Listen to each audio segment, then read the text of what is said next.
Yun na nga guys, dito ako sa bahay namin ngayon. And yung kapatid ko ay may sipon. Tapos, tinatamad na siyang kumain. Wala na siyang panglasa. So, syempre ako bilang kapatid, nag-aalala ako sa kanya. Binihilan ko siya ng gamot. Ito, dalawa. Nag-aalala kasi ako sa kanya. Alam niyo naman yun, di ba? Pag nagkasakit ka, ubo, sipon, ganun. COVID pa naman yan.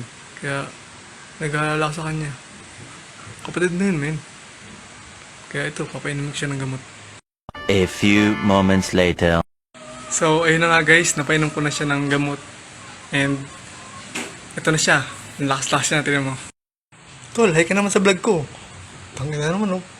Pinainom na kita ng gamot, ah. Hindi na, huwag ka mayamin, eh. Madami viewers.